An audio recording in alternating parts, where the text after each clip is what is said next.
हो तुम लोग?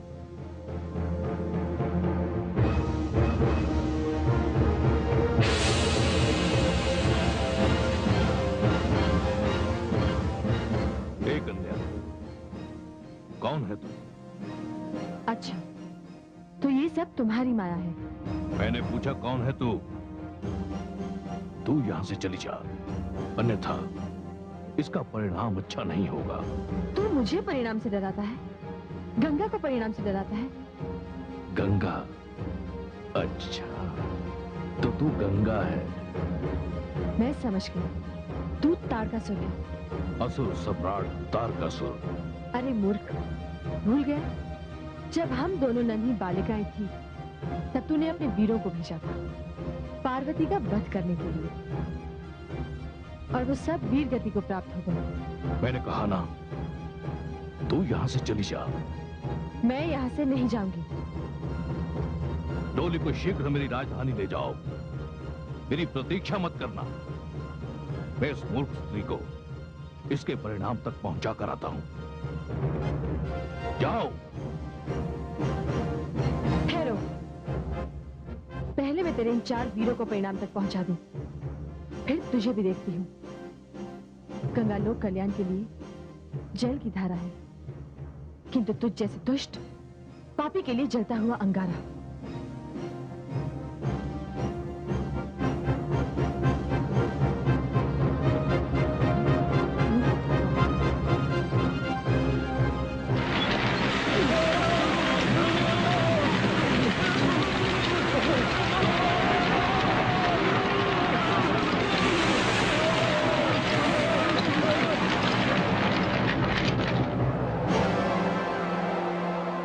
दीदी, पार्वती, तू डोली से बाहर मत आना।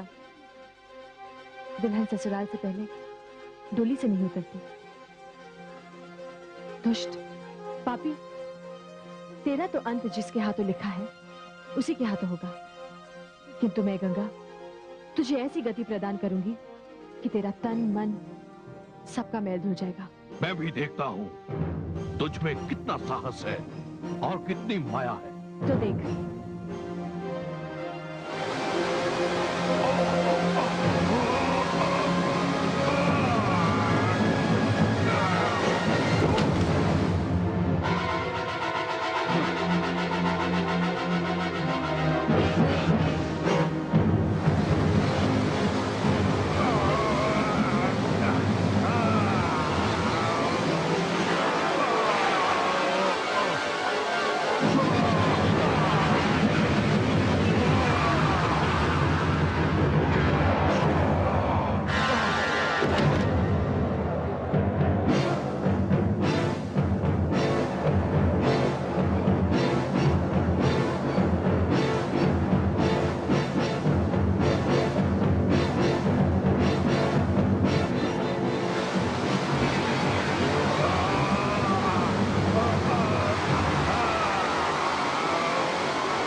अरे दीदी, वो कहाँ गया?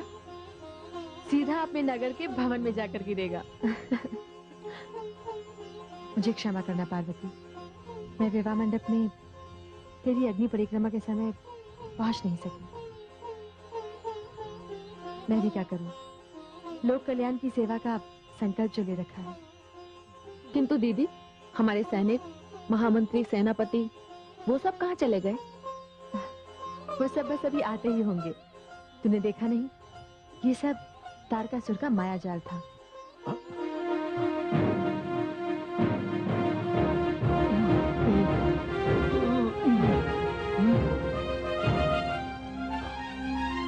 पार्वती की डोली कहाँ है?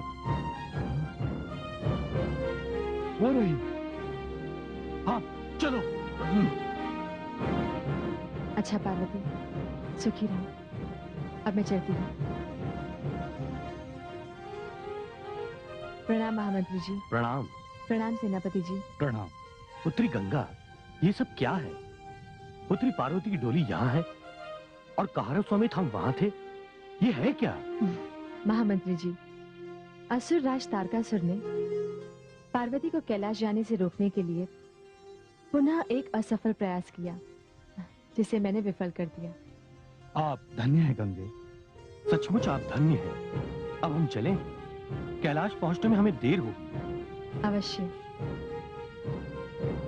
चलो सैनिकों, सैनिकों चलो।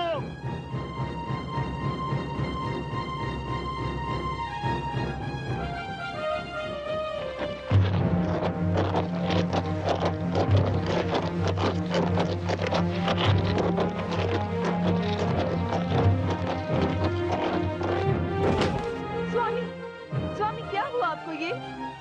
स्वामी उठिए, उठिए स्वामी।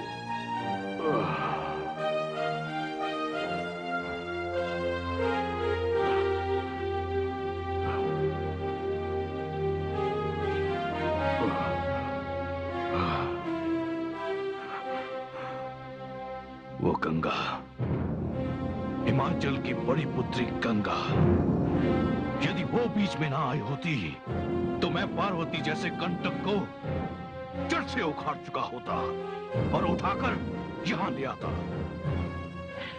स्वामी, आपको ये क्या हो गया है? आप अपनी प्रतिष्ठा, मान मर्यादा सब भूल गए? आप ये क्यों नहीं सोचते कि दिन प्रतिदिन गिरते ही चले जा रहे हैं आप?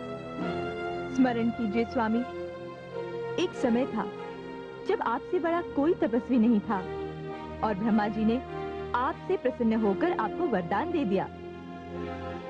एक समय था जब आपसे बड़ा कोई योद्धा नहीं था। आपने देवासुर संग्राम में देवताओं को पराजित किया था। देवराज इंद्र आज तक समस्त देवताओं समेत कहीं भटक रहे हैं और देवलोक पर आपका अधिकार है, और ऐसे वीर की ये दशा।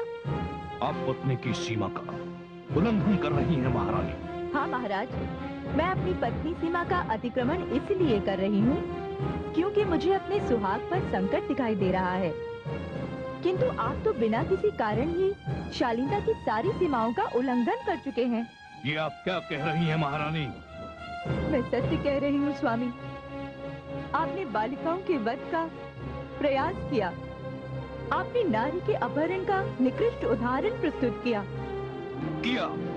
हाँ किया मैंने, और ये सब कुछ मैंने अपने जीवन, अपने प्राणों की रक्षा के लिए किया।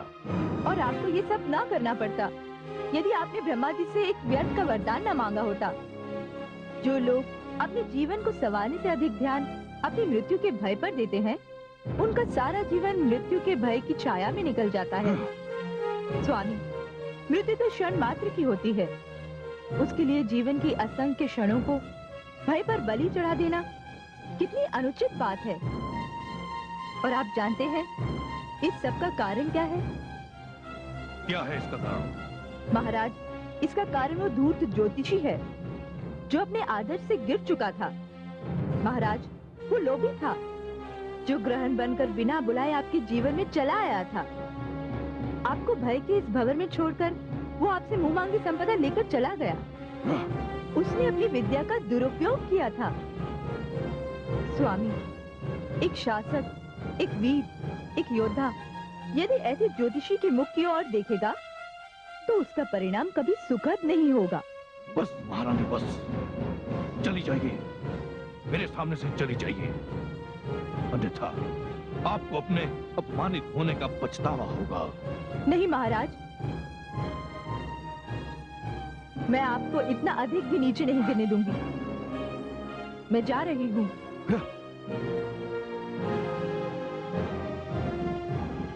मूर्ख स्त्री, तुझे इतना भी पता नहीं कि एक बालक को समाप्त करने के लिए मुझे कितना कम कष्ट उठाना पड़ेगा। बहुत थोड़ा सा, किंचित मात्रा में। मैं देखूंगा वो बालक मेरा काल बनता है क्या मैं उस बालक का काल बनता हूं।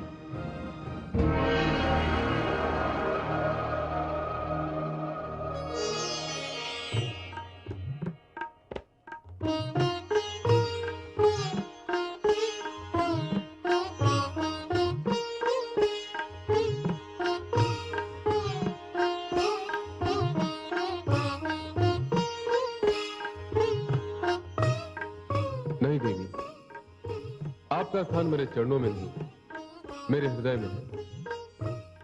आपका मेरा संबंध बड़ा ही अद्भुत है देवी। आप मेरी आराधिका भी हैं और मेरी आराध्या भी, और मैं भी आपका पुजारी हूं। हे शक्ति, आपके आगमन से ये शव पुनः शिव हो गया है। हे महादेव, अब तो आप चरणों में रखेंगे, मैं चरणों में रहूंगी। हृदय में रखेंगे, हृदय में रहूंगी। नेत्रों में रखेंगे, मैं नेत्रों में रहूंगी। अब आपसे दूर कभी नहीं जाऊंगी। हे स्वामी, हे प्रभु, विरह की जिस अग्नि में मैं जली हूं, जो पीड़ा मैंने झेली है, और विरह में आपकी जो दशा मैंने देखी है, हे मेरे आराध्य, मुझे आशीर्वाद दीजिए, अब ऐसा कभी नहीं होगा। हाँ भवानी, भविष्य में ऐसा कभी नहीं होगा, कदापि नहीं होगा।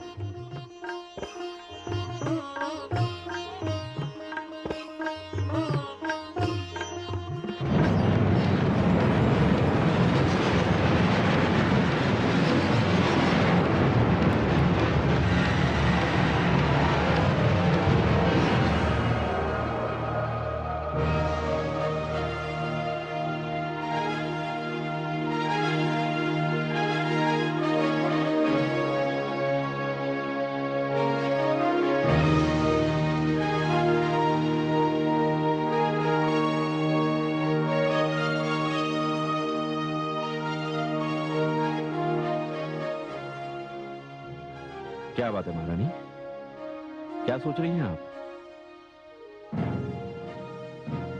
महाराज, जब से पुत्री पार्वती को विदा किया है, एक एक पल, एक एक क्षण उसी की याद में बीतता है। देखिए ना महाराज, पुत्री पार्वती का बाल्यकाल कितना शीघ्र बीत गया। मानो समय पक्षी बनकर उड़ता रहा, एहसास ही नहीं हुआ कि वो कब बड़ी हो गई और कैसे अपने पति के घर चली गई। आपने सत्य कहा महारानी, समय सचमुच पंख लगाकर उड़ गया। हमारी पुत्री पार्वती ससुराल चली गई, किंतु उसकी स्मृति अभी भी हृदय में है महारानी। कभी कभी तो ऐसा प्रतीत होता है मानो वो यहीं कहीं हो, यही है हमारे पास। महारानी, उसके जन्म से उसकी विदाई तक कोई भी बात नहीं भूल पाया हूं मैं, कोई भी बात नहीं भूल पाया हूं महारानी। पुत्री की विदाई का दुख तो माता पिता को सहन करना ही पड़ता है, किंतु महारानी बड़ी ही भाग्यशालिनी है हमारी पुत्री। नारायण नारायण। देवर्षि नारद, आप? प्रणाम देवर्षि।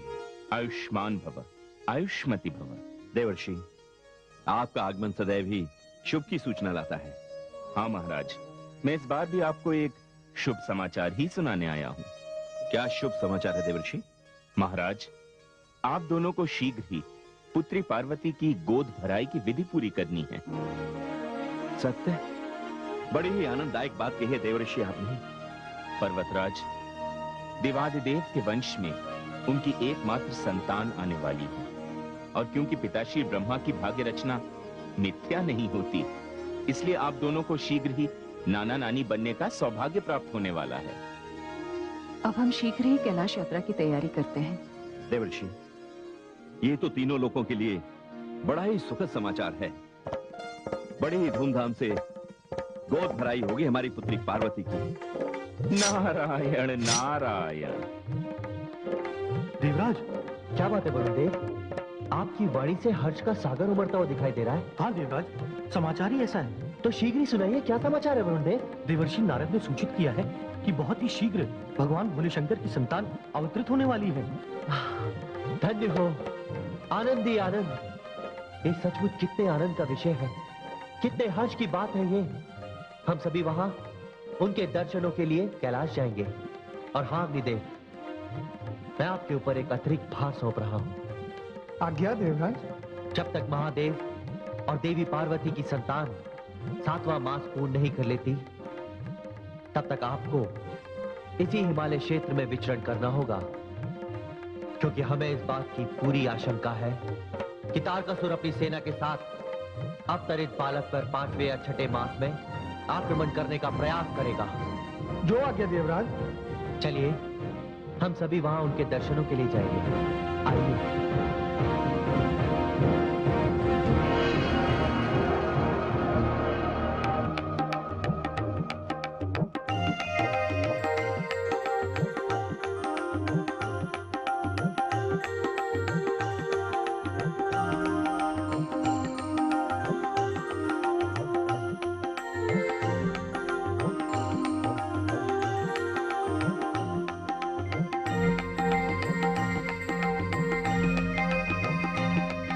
देवी देवताओं एवं ऋषि गणों को हमारा चरण वंदन। नहीं देवादिदेव, नहीं। संबंध अपने स्थान पर है और सम्मान अपने स्थान पर। माताश्री, पुत्री पार्वती, दूधो नहाओ पुतो फलो। देवियों, आप सभी को मेरा प्रणाम स्वीकार हो। महारानी मैना, बधाई हो। आज वो शुभ अवसर आया है जब हम देवी पार्वती की गोद भराई के लिए यहाँ पर आए हैं। देवी, आप ही के आशीर्वाद से मैं आने वाले अतिथि के स्वरूप को अभी से देख रही हूँ। हम भी उस शुभ मुहूर्त की प्रतीक्षा में हैं। जब वो घड़ी आएगी, हमारे दुख के दिन बीतेंगे, हमारा उद्धार होगा, हम शरणार्थियों को अपने घर जाने का अवसर प्राप्त होगा। हे देवादिदेव महादेव, आप किस बात की प्रतीक्षा है? अभी तो केवल भगवान विष्णु और ब्रह्मा जी, महादेवी सरस्वती और महादेवी लक्ष्मी पधारने वाली है। हे महादेव, ब्रह्मदेव और श्रीहरि विष्णु पधार चुके हैं।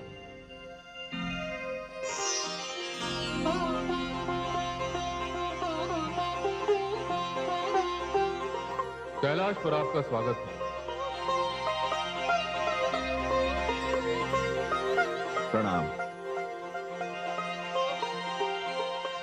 आप सब इस शुभ अवसर पर पधारे हैं, मैं आपका बड़ा आभारी हूं।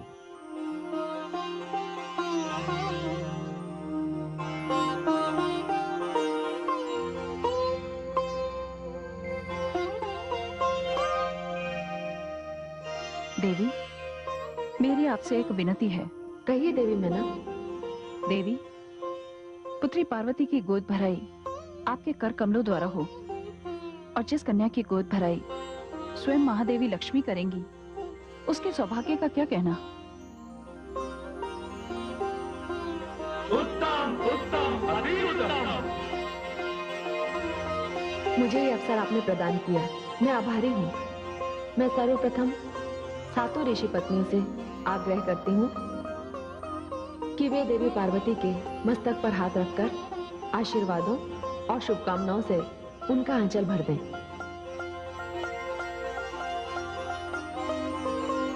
मंगलम भगवान विष्णु मंगलम गरुणध्वज मंगलम पुंडरीकाक्षम मंगलाय तनु हरि।